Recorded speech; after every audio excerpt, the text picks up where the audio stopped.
कि ये जो डाइपोल का कंसेप्ट ये आता कहां से। तो अगर आप लोग को याद है तो मैंने बोला था कि कोई भी बॉन्ड 100% आयनिक या 100% कोवलेंट नॉट पॉसिबल, ऐसा नहीं होता है। बहुत सारे कोवलेंट बॉन्ड्स में कुछ आयनिक प्रॉपर्टी रहता है एंड सारे आयनिक बॉन्ड पे कुछ कोवलेंट प्रॉपर्टीज रहता है। तो डाइपोल या पोलरिटी ऑफ द बॉन्ड्स हम लोग जब भी डिस्कस करते हैं तो हम लोग बेसिकली ये डिस्कस करते हैं कि कोई भी एक रैंडम कोवलेंट बॉन्ड में कितना प्रॉपर्टी रहता है, कितना आयनिक प्रॉपर्टी रहता है। अब जैसे हम लोग को आयनिक नाम से पता चलता है it has something to do with ions. तो पहला चीज जो दिमाग में आना चाहिए सबको कि पोलरिटी मतलब ऐसा कुछ है जिसपे हम लोग कोवलेंट बॉन्ड पे भी आयन फॉर्मेशन का स्टडी करेंगे। सेकेंड सवाल आता है कि कोवलेंट बॉन्ड में पोलरिटी आता कहां से। तो my answer is electronegativity difference. अच्छा, क्या इलेक्ट्रोनेगेटिविटी डिफरेंस, किसके अंदर इलेक्ट्रोनेगेटिविटी डिफरेंस, कि जो दो एलिमेंट का एटम के बीच कोवलेंट बॉन्डिंग हो रहा है वो दो एलिमेंट के बीच अगर इलेक्ट्रोनेगेटिविटी डिफरेंस एक पर्टिकुलर वैल्यू से ज्यादा है एंड अगर वो दो कोवलेंट बॉन्ड फॉर्म कर रहा है तो that will be a polar covalent bond, मतलब वो कोवलेंट बॉन्ड में पोलरिटी रहेगा जरूर। एंड ये कभी होता है, ये तब होता है जब मैं एक मेटल और एक non metal, I am very sorry, जब ये ऐसा दो एलिमेंट के बीच कोवलेंट बॉन्डिंग कराता है which has a high electronegativity difference, for example hydrogen chloride. तो इसमें क्या होता है, ऐसा क्या होता है इलेक्ट्रोनेगेटिविटी के लिए कि बॉन्ड होने के बाद जो एलिमेंट ज्यादा इलेक्ट्रोनेगेटिव है वो सारे पूरा जो बॉन्ड हुआ है, जो बॉन्ड पेयर ऑफ इलेक्ट्रॉन है उसको अपने तरफ खींच लेता है, मतलब वो कोशिश करता है कि ये इलेक्ट्रॉन भी मैं ले लूं, बिकॉज वो ज्यादा इलेक्ट्रोनेगेटिव है, उसका हक है उस पर। तो क्या हो रहा है, बिकॉज ये जो ज्यादा इलेक्ट्रोनेगेटिव है वो एक्स्ट्रा इलेक्ट्रॉन लेने का कोशिश कर रहा है तो उसके ऊपर एक हल्का नेगेटिव चार्ज जनरेट हो जाता है। एंड जो कम इलेक्ट्रोनेगेटिव है बिकॉज उससे बॉन्ड इलेक्ट्रॉन निकलने का कोशिश कर रहा है तो उसके अंदर हल्का पॉजिटिव एनर्जी हल्का पॉजिटिव चार्ज हो जाता है। ये जो हल्का पॉजिटिव चार्ज और ये जो हल्का नेगेटिव चार्ज है इसको मैं बोलता हूं delta plus delta minus. And ये जनरेशन ऑफ चार्जेस को केमिकल लैंग्वेज में व फिजिक्स लैंग्वेज में पोलरिटी बोला जाता है, प्लस माइनस। तो ये जो जनरेशन हो रहा है चार्जेस का, this covalent compounds are called polar covalent compounds. अब पोलर कोवलेंट कंपाउंड से मेरे को मिलता क्या है, मेरे को एक ऐसा चीज मिलता है जिसके लिए बॉइलिंग पॉइंट हैम्पर होता है, जिसके लिए सॉल्युबिलिटी हैम्पर होता है, जिसके लिए काइनाइजेशन एनर्जी हैम्पर होता है, that is called dipole moment. Dipole moment basically is a type of attraction, is a type of force जो एक मॉलिक्यूल में एग्जिस्ट करेगा अगर वो सारे पोलर मॉलिक्यूल्स है तो यहां पर मेरा पोलर मॉलिक्यूल्स है KCl, it's a polar molecule hydrogen chloride. अब मैं डाइपोल मोमेंट को कैसे डिफाइन करूंगा, तो it can be defined as the product of the magnitude of the charge and the distance between the centres of the positive and the negative charge. यहां पर centre of the positive charge कौन सा है, वो atom का centre जो कम electronegative है। यहां पर सेंटर नेगेटिव चार्ज सेंटर कौन सा है, वो एटम का सेंटर जो ज्यादा इलेक्ट्रोनेगेटिव है। उन दोनों का जो डिस्टेंस है उसको हम लोग क्या पढ़ते हैं, we call it a covalent radius, हम लोग स्टार्टिंग क्लास में पढ़े थे। And what is the product of the magnitude, वो मैग्नीट्यूड है कि अगर क्लोरीन में जितना अमाउंट नेगेटिव चार्ज जनरेट होगा हाइड्रोजन में, इन दिस एग्जांपल हाइड्रोजन में उतना ही अमाउंट पॉजिटिव चार्ज जनरेट होगा। क्यों, because ultimately my HCl has to be neutral. Ultimately मेरा HCl में total amount of negative and total amount of positive charges should cancel out, इसलिए the amount of charges जो generate होता है वो same होता है। तो मेरा मैग्नीट्यूड क्या है, भले प्लस भले minus, that is a sign, my magnitude is delta. Now delta indicates very small, very small. अब वो कितना स्मॉल, वो डिपेंड करेगा कोई प्रैक्टिकल रीडिंग के ऊपर, कोई एक्सपेरिमेंटल डेटा के ऊपर। बट डेल्टा मतलब very small, like you can realise delta. अगर लाइक तुम लोग पूछोगे कि सर डेल्टा कितना छोटा है, अगर तुम 1 को 1 लाख से डिवाइड करोगे तो 0.1234 है, ये जो आएगा मान लो इससे भी छोटा है डेल्टा। तो इतना छोटा चार्जेस जनरेट होता है, बट जीरो तो नहीं है ना, चार्ज जनरेट होता है। एंड उतना छोटा चार्ज का भी मायने रखता है एटॉमिक लेवल में, बिकॉज याद रखना एटॉमिक लेवल में सारे charges milli coulomb and nano coulomb में ही मेजर किया जाता है। तो दिस इज बेसिकली, ये है मेरा डाइपोल का फॉर्मूला, मेरा magnitude into this is nothing but the covalent radius.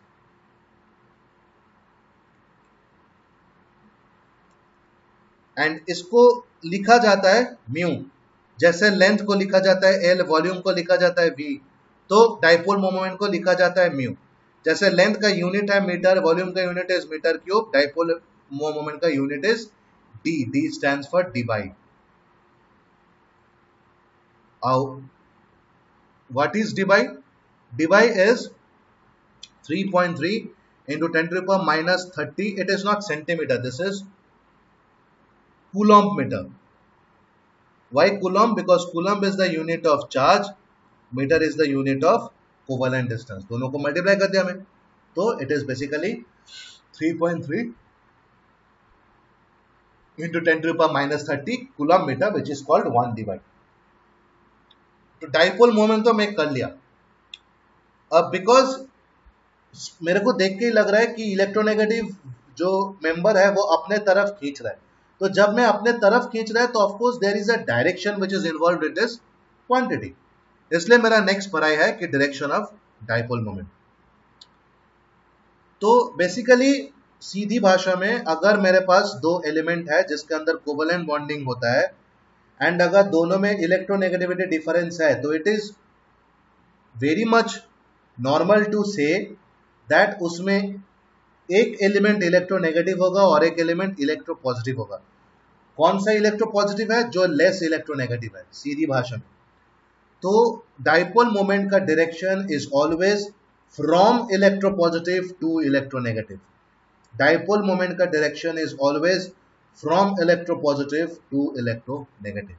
मतलब वो delta plus and delta minus, delta plus से शुरू होता है, डेल्टा माइनस के तरफ वो पॉइंट करता है। If I draw an arrow, my pointer of the arrow will point towards delta minus. Now ये तो मैं थ्योरेटिकली बोल दिया, अब हम लोग जस्टिफाई कैसे करेंगे, कैसे डायरेक्शन मेजर किया जाता है। I am sorry.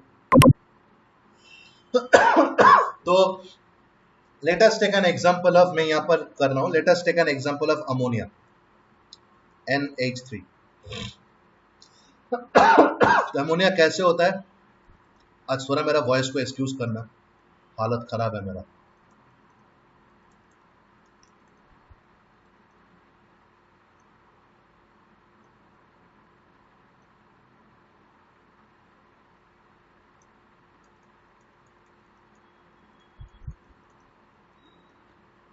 This is ammonia. ये कैसे दिखता है? This is tetrahedral in shape, not tetrahedral in shape, I'm sorry.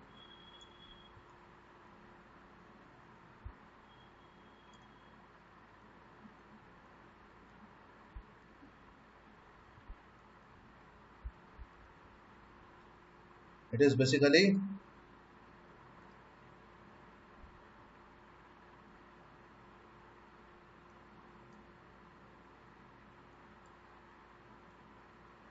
Trigonal in shape. तो दिखता है ऐसा।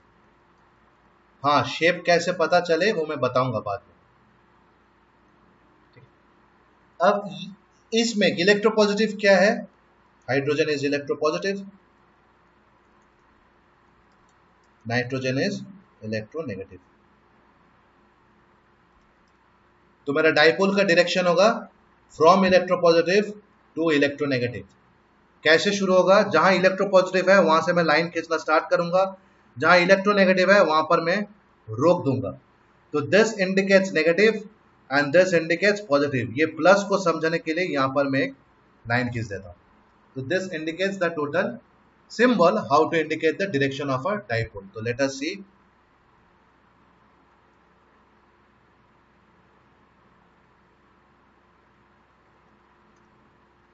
हो गया. अब मैं थोड़ा देर पहले बोला दिस एज अ डायरेक्शन, मतलब डाइपोल एज अ वेक्टर. तो मेरे को एक बात बताओ, आप लोग सब तो फिजिक्स पढ़े हो, अगर कोई पर्टिकुलर पॉइंट पे ये तीनों वेक्टर एक्ट कर रहा है, this is vector A, this is vector B, this is vector C, तो इस पॉइंट में रिजल्टेंट वेक्टर कितना होगा?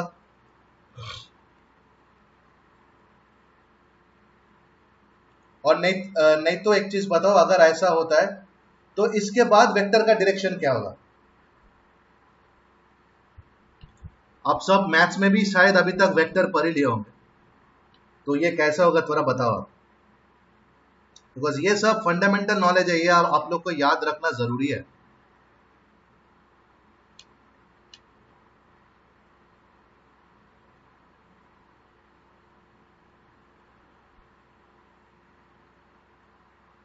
तो बेसिकली क्या होगा, यहां पर हम लोग देख रहे हैं कोई भी वेक्टर्स कैंसिल नहीं हो रहा है, तो मैं लिख सकता हूं none of the vectors cancel each other, तो they will have a resultant vector जो कि यहां से सीधा जाएगा. ठीक है, तो यहां पर भी क्या होगा, यहां पर ऑलरेडी मेरा इलेक्ट्रॉन्स है, तो यहां पर बेसिकली ये हुआ मेरा डाइपोल मोमेंट का direction, it is called the net dipole moment. ठीक है, ऐसा बहुत सारे कंपाउंड्स है जिसका डाइपोल मोमेंट जीरो भी हो सकता है. जीरो मतलब बहुत ही कम डाइपोल मोमेंट होता है. फॉर एग्जाम्पल अगर मैं यहां पर और एक कंपाउंड करूं which is NF3, formation same होगा इसके जैसा, बट यहां पर मुश्किल क्या बात क्या है कि यहां पर माई N इज इलेक्ट्रोपॉजिटिव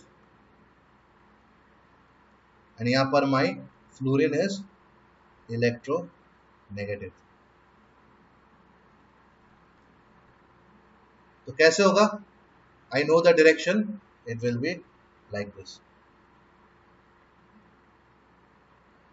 ठीक है, अब यहां पर जो लोन पेयर इलेक्ट्रॉन्स है, लोन पेयर के लिए अलग, लाइक लोन पेयर का अपना ही एक डाइपोल मोमेंट होता है which is towards the lone pair away from the element. तो ये जो ग्रीन का है और जो पिंक का है, ये सबका डायरेक्शन अलग है. तो पिंक का टोटल डाइपोल मोमेंट मैं लिख सकता हूं रिजल्टेंट इसका नीचे आ रहा है, और ग्रीन का टोटल डाइपोल मोमेंट मेरा है ऊपर. अब जैसे लेंथ से पता चल रहा है पिंक का लेंथ थोड़ा बड़ा है देन ग्रीन, बिकॉज ग्रीन में एक ही वेक्टर है, वेयर पिंक का जो वेक्टर में ड्रॉ किया स्ट्रेट, उसमें तीनों वेक्टर है. तो इसमें क्या होता है, इसका जो रिजल्टेंट डाइपोल मोमेंट है वो डिक्रीज हो जाता है. किससे डिक्रीज होता है? From NH3. इसलिए मैं बोल सकता हूं कि dipole moment of NH3 is much much less than dipole moment of NH3. अब तुम लोग पूछ सकते हो कि सर फायदा क्या हुआ? फायदा आएगा बॉस जब हम लोग इसका क्वेश्चंस करेंगे. फिलहाल इतना तक समझ लो. इतना तक क्लियर है?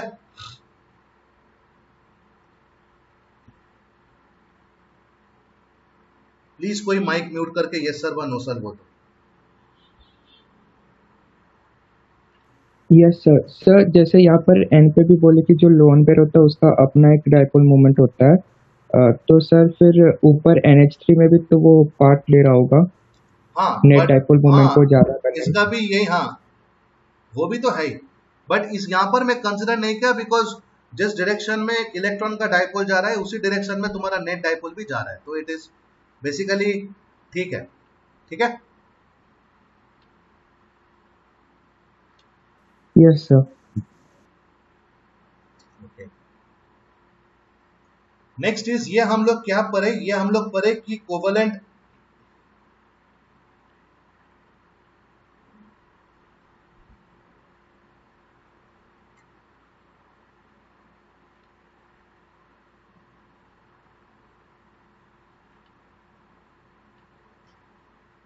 ये हम लोग क्या पढ़े, ये हम लोग पढ़े कि किसी भी कोवलेंट कंपाउंड में there is a ionic nature. अब इसका ऑपोजिट भी हो सकता है, बहुत सारे आयनिक कंपाउंड में we have a covalent nature, तो let us see into it. तो आयनिक कंपाउंड्स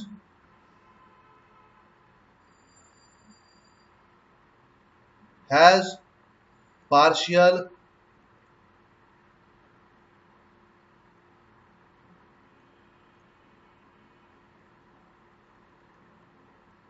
कोवेलेंट कैरेक्टरिस्टिक्स। एक आयनिक कंपाउंड में कितना कोवेलेंट कैरेक्टर रहेगा, that is given by a rule which is called Fazan's rule, which is called Fazan's rule. So what does the Fazan's rule state as? Point number 1, ये point अगर हो सके तो लिख लो।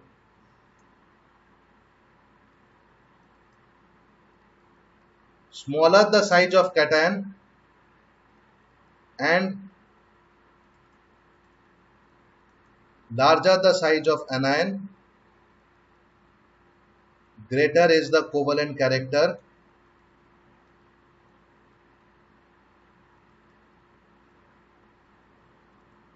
of an ionic bond।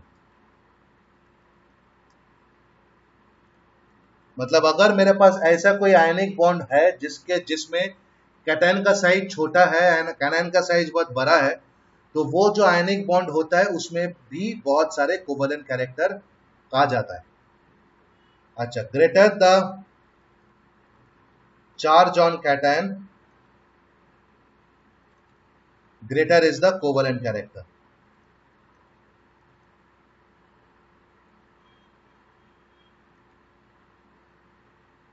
अच्छा, उसके पहले ये क्लास अभी बंद हो जाएगा, मैं शेयरिंग बंद कर रहा हूं। आप लोग प्लीज जाके क्लास लीव करके, मेरे को कंप्लीट सारे पार्टिसिपेंट्स चाहिए, क्लास लीव करके वापस ज्वाइन करो जल्दी।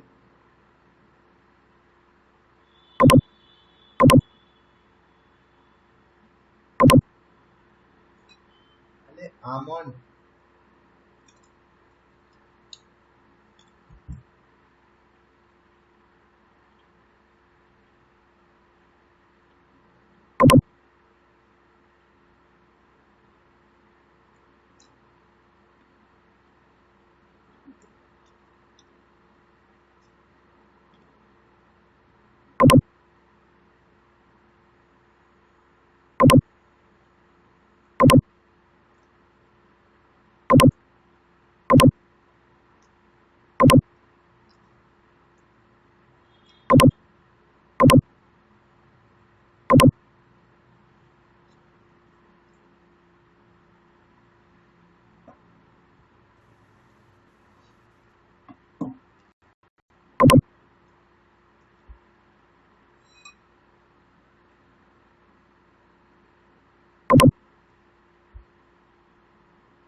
अच्छा मैं एक चीज मिस कर गया। हाँ, क्लास जस्ट कुछ मिनट पहले मैं जब पढ़ रहा था तो तुम लोग में कोई दो चैट में मेरे को कुछ लिखा था, कौन क्या लिखो थे थोड़ा लिख दोगे? कोई डाउट है या समझो ये लिखे थे?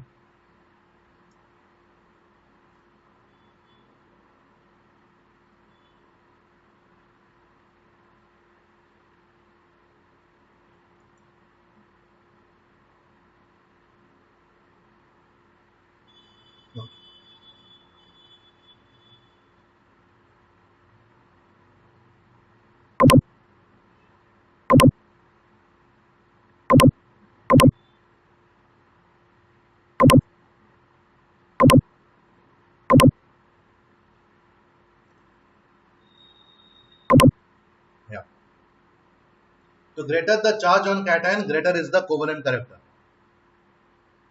तो अगर अब मान लो अगर तुम्हारे पास दो कैटायन है जिसका same size and same charge है, तब क्या करोगे? तो for cations of the same size and same charge,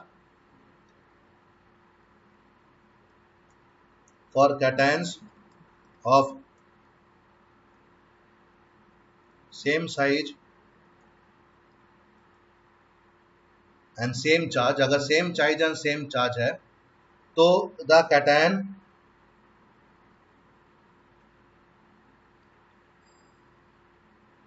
with electronic configuration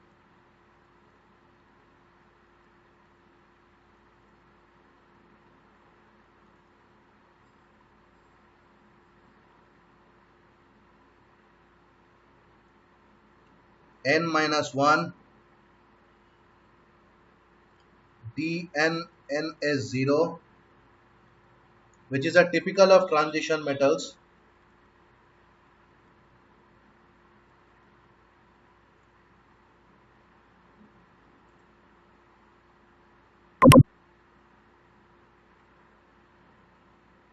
is more polarizing than the one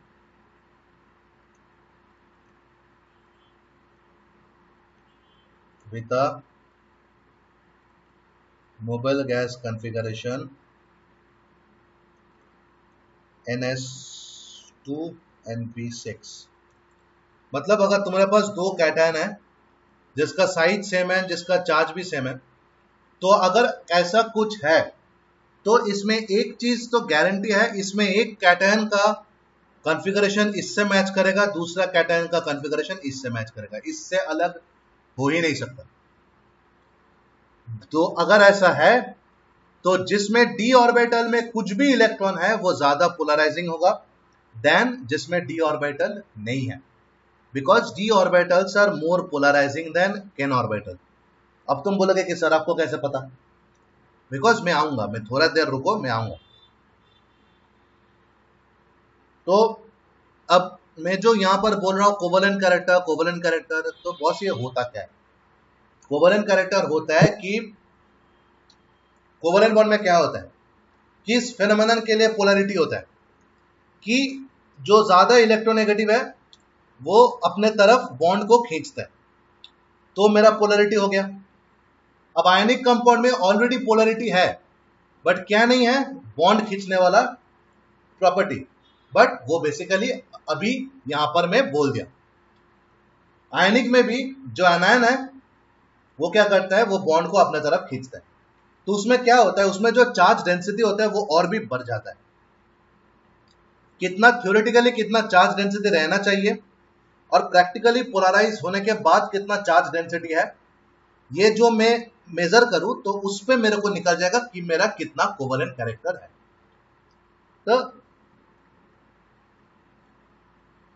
these are some of the things जो जरूरी है।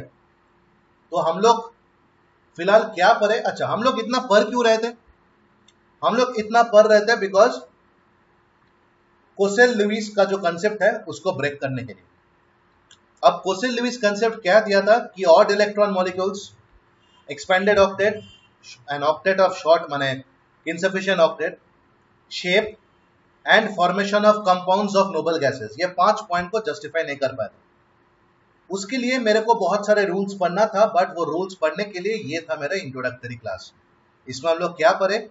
इसमें हम लोग बॉन्ड लेंथ पढ़े, बॉन्ड रेडियस पढ़े, बॉन्ड स्ट्रेंथ पढ़े, बॉन्ड ऑर्डर पढ़े, बॉन्ड एंथैल्पी पढ़े, लैटिस एंथैल्पी पढ़े, डाइपोल मोमेंट पढ़े।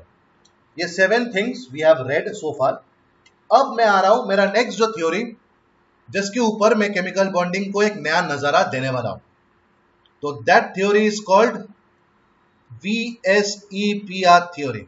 फुल फॉर्म लिख लो, valence shell electron pair repulsion theory. Valence shell electron pair repulsion theory, VSEPR theory. अब VSEPR थ्योरी का मेरा कंसेप्ट कहां से आया? कंसेप्ट आया मेरा कुछ एक्सपेरिमेंटल डेटा से। फॉर एग्जांपल मैं कुछ कंपाउंड का कुछ चीज लिख रहा हूं। यह है मेरा जनरल मॉलिक्यूलर फॉर्मूला। अच्छा, एक चीज नजर में माने दिमाग में रहना चाहिए कि हम लोग तो एक पर्टिकुलर प्रोग्रेस पढ़ रहे हैं। हम लोग जब भी केमिस्ट्री का ये सब चैप्टर पढ़ते हैं तो दिमाग में रखना, हम लोग एक टाइम स्केल के माने रेस्पेक्ट में पढ़ रहे हैं। कोई तो लॉजिक है, क्यों तुम लोग को पहले कोसेल लुइस बोला, तुम लोग को पहले ही सबसे एडवांस बोल दे तो इतना पढ़ने का जरूरत नहीं था। But we go with time, जैसे जैसे डिस्कवरी होता गया हम लोग वैसे वैसे पढ़ते रहेंगे। तो फिलहाल अभी हम लोग को सोचना होगा कि मैं जब ये चीज लिखूंगा तब तक दुनिया में इलेक्ट्रॉन माइक्रोस्कोप का डिस्कवरी हो चुका है, तो हम लोग इलेक्ट्रॉन के अंदर किसी भी कंपाउंड का शेप इजीली देख पाएंगे। तो this is general molecular formula, this is compound, फिर आता है डाइपोल मोमेंट, फिर आता है शेप। ये shape is seen by us via electron microscope. तो first molecule is general formula is A B, मतलब दो एटम्स रहेगा, एक एटम एलिमेंट ए का, एक एटम एलिमेंट बी का, जैसे HCl, HBr, HI, so on. Dipole moment कुछ भी हो, माई शेप इज लीनियर, लीनियर मतलब straight line, HCl, HBr, HI, ठीक है। अब मेरा जनरल फॉर्मूला बन रहा है, you don't have to write it down, ये तुम लोग के एनसीईआरटी में है, सिर्फ देखो। नेक्स्ट आता है AB2, मतलब तीन एलिमेंट, माने टोटल दो एलिमेंट है, एक एटम एलिमेंट ए का, दो एटम एलिमेंट बी का। तो क्या होगा, H2O, H2S, CO2, ठीक है। ये जो भी हो, इसका आया बेंड, इसका आया बेंड, बट इसका आया लीनियर। यहां से मेरा डाउट शुरू हुआ, क्यों ऐसा क्या हो गया कि सबका स्ट्रक्चर तो सेम ही है बॉस, तो इन दोनों का बेंट, इन दोनों का लीनियर। बेंट मतलब वाटर कैसे दिखता है, ऐसे। सल्फर डाइऑक्साइड H2S कैसे दिखता है, ऐसे। वैरस कार्बन डाइऑक्साइड कैसे दिखता है, ऐसे, ठीक है। Next is AB3,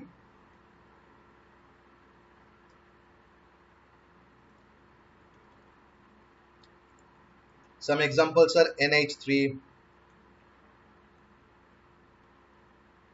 BF3, NF3। तो जो भी है यहां पर, this is trigonal pyramidal, this is trigonal pyramidal,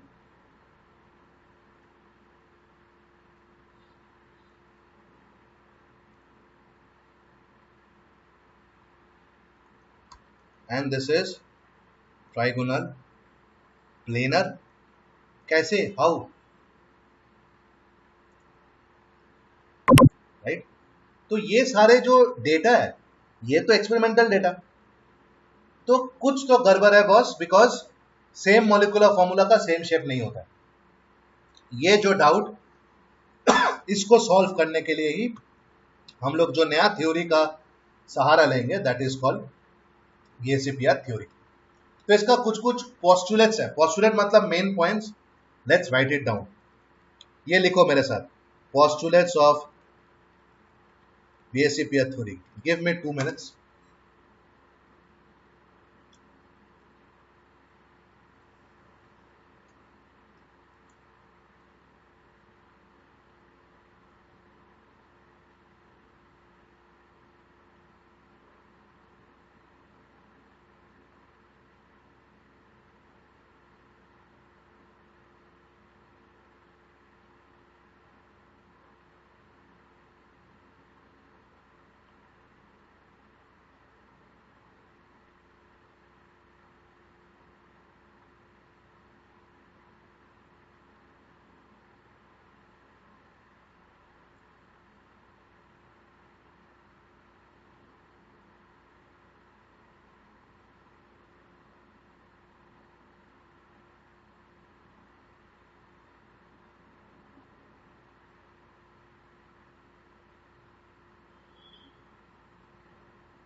Okay.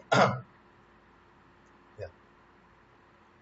So the first postulate of AC pair is, let's change the penning.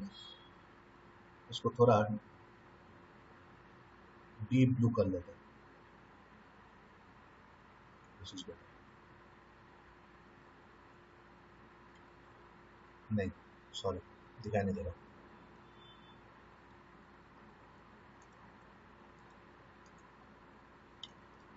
The shape of a molecule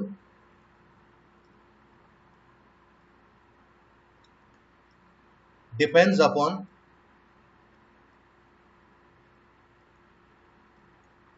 the number of valence shell electron pairs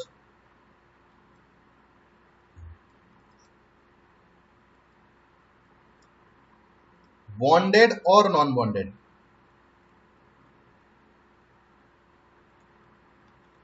around the central atom. ठीक है. Number 2, pairs of electron in the valence shell repel one another since their electron clouds are negatively charged. मतलब valence and electron pairs ripple each other. क्यों? Because उन लोग का जो electron cloud है वो नेगेटिवली चार्ज है. ये कोई बोलने का बात तो है नहीं, बट लिख लिए. These pair of electrons. अब ये जो रिपल्शन हो रहा है इसके लिए क्या होगा? इलेक्ट्रॉन्स निकल जाएगा? निकल तो नहीं पाएगा. तो ये लोग अपने आप का पोजीशन एक ऐसा जगह एडजस्ट कर लेते हैं जहां पर इन लोग को सबसे कम रिपल्शन मिले. फॉर एग्जाम्पल, मान लो तुम लोग क्लास में हो, तुम्हारे साथ किसी दोस्त का बहुत झगड़ा हुआ है एंड तुम लोग को मैडम बहुत दिन से बोला कि तुम दोनों एक साथ बैठोगे, बट कल के बाद आज तो तुम दोनों एक साथ बैठोगे नहीं. तो तुम लोग क्या करोगे? तुम दोनों आपस में, आइदर वो या तुम या दोनों, क्लास के ऐसा जगह में बैठोगे जहां पर मैडम का तुम क्लास सुन भी पाओ एंड तुमको तुम्हारा दोस्त का पास भी नहीं बैठना पड़ा, या to some extent I contact भी नहीं करना पड़े.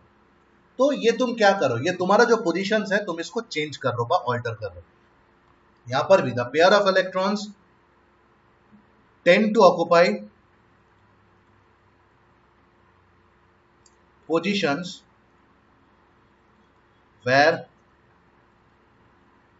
The repulsion is minimum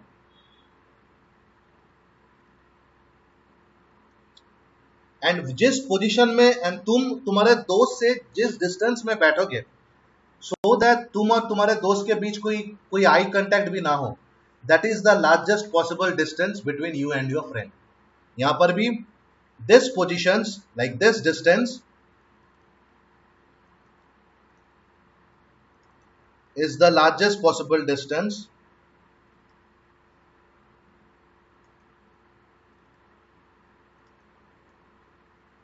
between the electron pairs. Okay. Number 4. अब सवाल आता है कि ऐसा क्या है भाई वैलेंस शेल में जो वो रिपेल करेगा? इलेक्ट्रॉन क्लाउड होता क्या है? मैं जो साफ बोल दिया, since the electron clouds are negatively charge. अरे होता क्या है इलेक्ट्रॉन क्लाउड? तो यहां पर लिख रहूंगा कि the valence shell is taken by is considered as a sphere with the electron pairs localizing on the spherical surface at maximum distance from each other.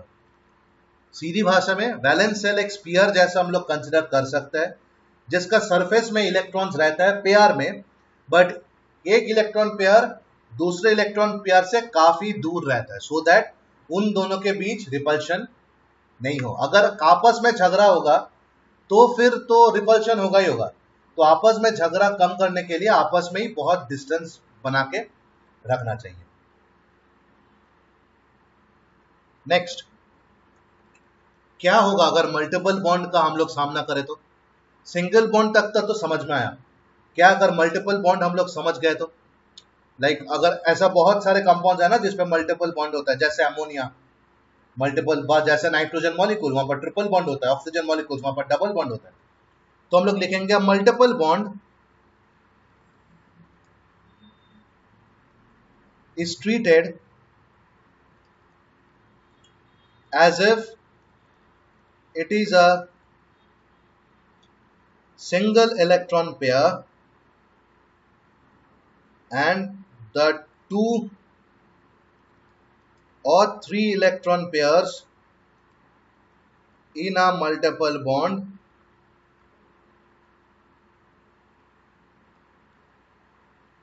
are treated as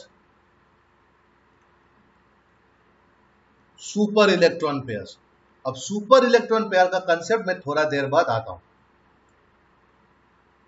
सीधा बात, अगर मेरे दो एटम के बीच अगर मल्टीपल बॉन्ड हो तो multiple bond जितना जितना भी बॉन्ड हो रहा है, सिंगल बोलो डबल बोलो, मेरे सॉरी डबल बोलो ट्रिपल बोलो, जो भी हो हम लोग पूरा बॉन्ड को एक ही बॉन्ड कंसिडर करेंगे एंड देन मेरा सारे काम करूंगा। बट वो बॉन्ड के अंदर जितना पेयर ऑफ इलेक्ट्रॉन्स है वो सबको सुपर पेयर बोल के कंसिडर करूंगा। एंड नंबर 6, हम लोग रेजोनेटिंग स्ट्रक्चर पढ़े हैं, तो अगर ऐसा कोई मॉलिक्यूल है जिसको बहुत सारे रेजोनेटिंग स्ट्रक्चर्स उसको डिटरमाइन करता है, तो कोई भी स्ट्रक्चर पे ये VSEPR मॉड्यूल एप्लीकेबल है। When a molecule is represented by 2 or more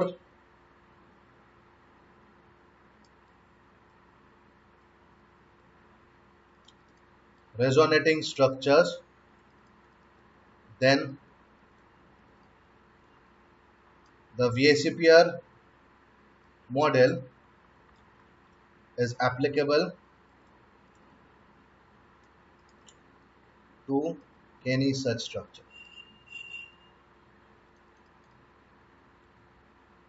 तो these are 6 postulates of VSEPR theory जो हम लोग लिख लिए। और एक बार रिपीट कर देता हूं, किसी भी मॉलिक्यूल का शेप डिपेंड करता है उसके आसपास कितना वैलेंस शेल इलेक्ट्रॉन पेयर है, भले वो बॉन्डेड कंडीशन में रहे भले वो नॉन बॉन्डेड कंडीशन में रहे। क्यों डिपेंड करता है? Because valence shell electron pair, electron valence shell का जो इलेक्ट्रॉन्स है, जो इलेक्ट्रॉन पेयर है, वो एक दूसरे को रिपेल करता है because there electron cloud is negatively charge. ये रिपेल करने के लिए दोनों वैलेंस शेल इलेक्ट्रॉन पेयर दोनों वैलेंस शेल पेयर एक ऐसा जगह में बैठ जाता है जहां पर वो लोग कोशिश करते हैं कि रिपल्सन फोर्स एकदम मिनिमम हो जाए। एंड इन दिस वे वो लोग क्या करते हैं, वो लोग आपस से मैक्सिमम डिस्टेंस में जाके बैठ जाता है। ये जो वैलेंस शेल है इसको मैं कंसिडर करूंगा एज अ स्फीयर जिसका सरफेस में मेरा सारे इलेक्ट्रॉन पेयर्स है, बट रिपल्शन को कम करने के लिए वो लोग भी एक दूसरे से बहुत दूर दूर सिचुएटेड है।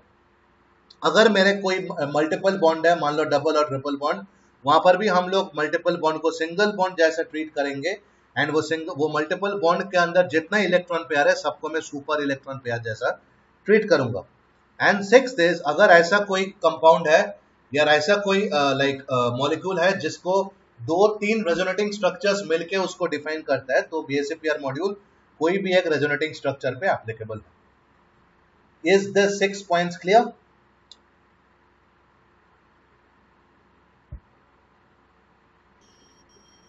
एक बार 5th पॉइंट फिर से क्वेश्चन चाहती हूँ। सुना नहीं दिया boss. Sir 5th point, first point या लास्ट पॉइंट? सर 5वां। तुम लिख, तुम्हारा आवाज नहीं आ रहा है, तुम चैट में लिख दो ना, तुम Sir, टेक्स्ट he कर is दो ना। telling 5th point. 5th point कौन सा? पॉइंट नंबर 5 ना? Yes, point sir. 5 तो अच्छा। Yes, फिफ्थ पॉइंट क्या है?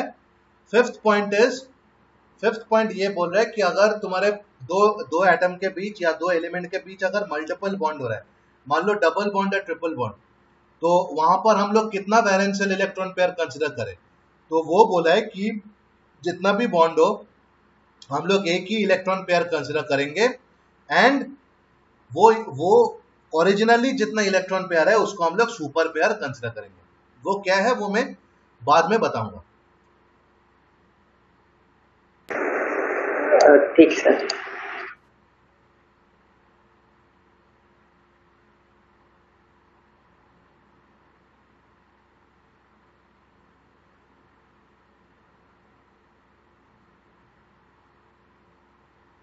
और किसी को कुछ डाउट है? अगर नहीं है तो चैट में लिख दो नो सर।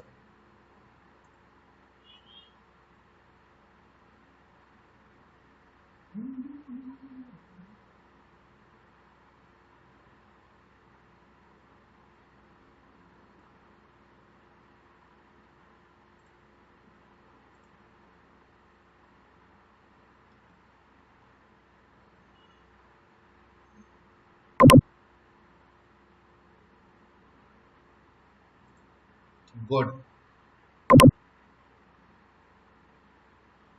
अब ये जो रिपल्शन का जो कंसेप्ट है, ये क्या सारे वैलेंस सेल पेयर के लिए सेम होता है? नहीं ना मालिक, यहां पर ही तो मेन कंसेप्ट है। यहां पर लिखो द रिपल्सिव, नॉट लिखो, सुनो, the repulsive interaction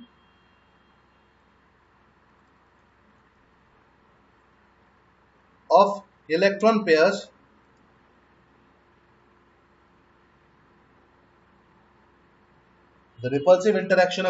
pairs basically have this माने ट्रेंड,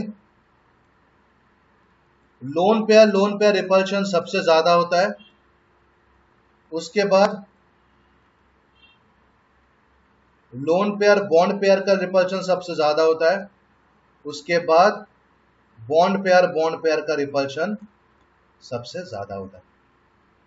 ठीक है, लोन पेयर का रिपल्शन सबसे ज्यादा होता है, उसके बाद लोन पेयर बॉन्ड पेयर का, उसके बाद बॉन्ड पेयर रिपल्शन का सबसे ज्यादा होता है। ठीक है, अच्छा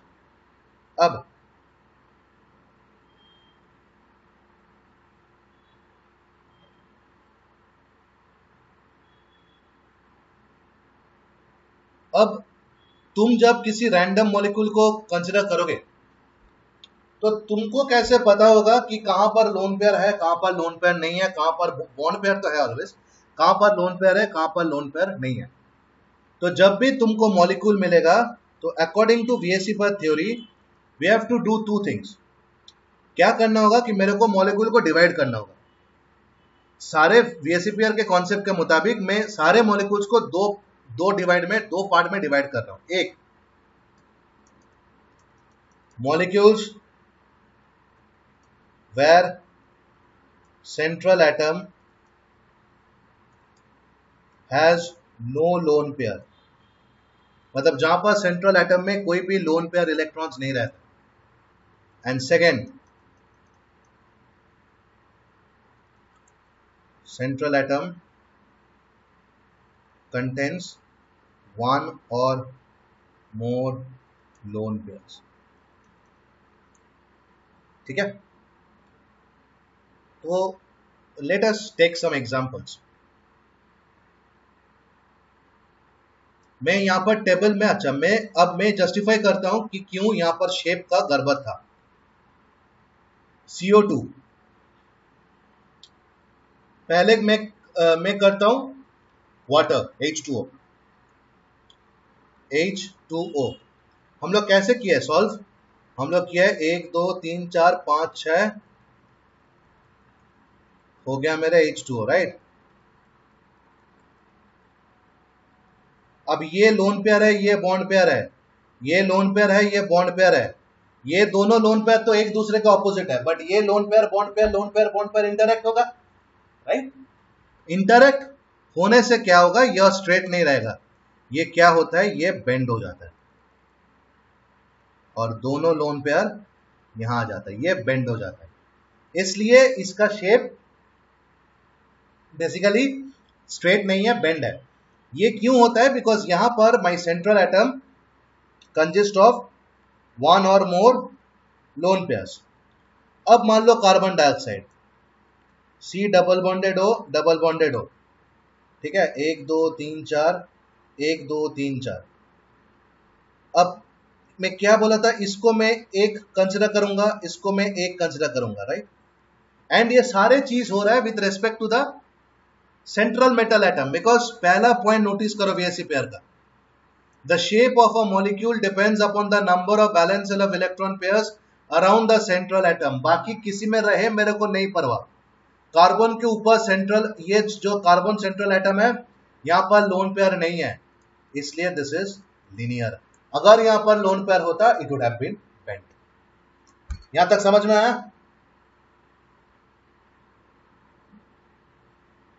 yes sir. Yes sir. Okay,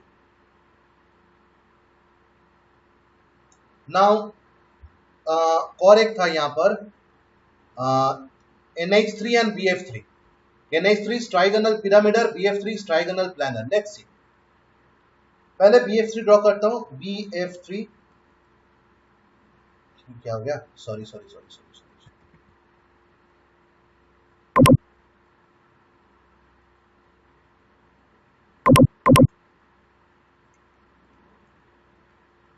तो BF3 कैसे दिखता है?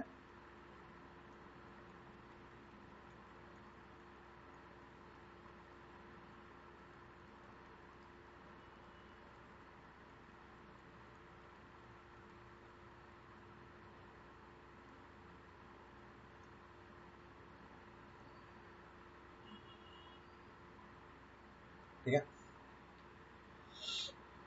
यहां पर बोरॉन 3 बॉन्ड फॉर्म कर रहा है, बोरॉन के ऊपर कोई लोन पेयर है नहीं। तो नॉर्मल ज्योमेट्री के हिसाब में अगर 3 लाइन है, बीच में एक सेंटर है, हम लोग उसको ट्रायंगली फॉर्म करने का कोशिश करते हैं, राइट, ताकि ये सब एंगल इक्वल हो जाए।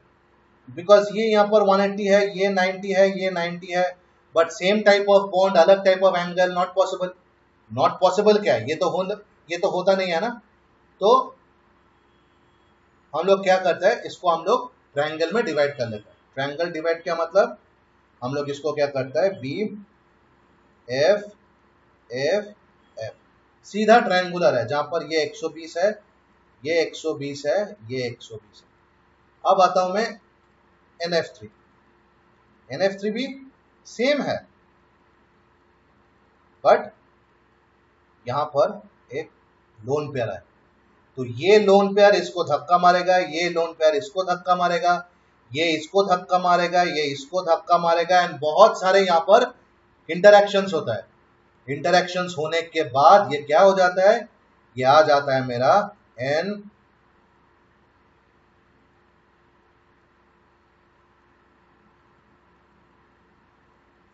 This is a triangular pyramidal, because ये ट्रायंगुलर पिरामिड जैसा है।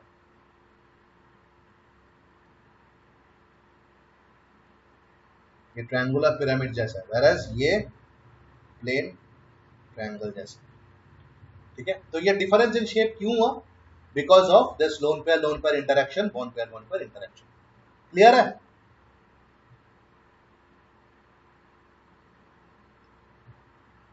Yes sir. Yes sir. सबका क्लियर है?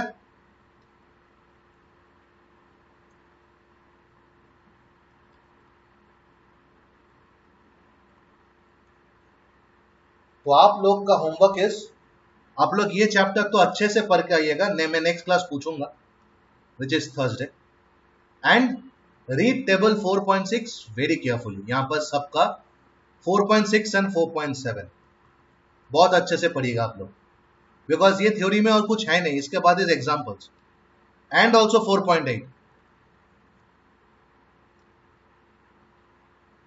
ठीक है, इसके बाद इसका कुछ माइनस पॉइंट्स है जो हम लोग नेक्स्ट थ्योरी में कवर करेंगे।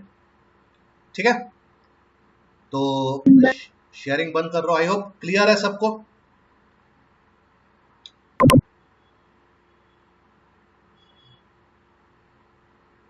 ओके, तो कंशिका, आपसे वही बात हुआ, आप मेरे को कब बोले मैं आपको एग्जाम देने के लिए? संडे ना? हाँ सर। संडे ना मंडे, कब बोला मैं? संडे। संडे। तो संडे तुम वही सुबह 10:30-11 बजे you give me a message, मैं तुमको लिंक भेज दूंगा, एग्जाम दे देना। एंड सबके लिए Monday 4:30 it's an extra class, right? याद है तो सबको? Yes sir. मेरे को कंप्लीट अटेंडेंस चाहिए 12 के 12, 11 से 11, कोई भी मिस नहीं होना चाहिए।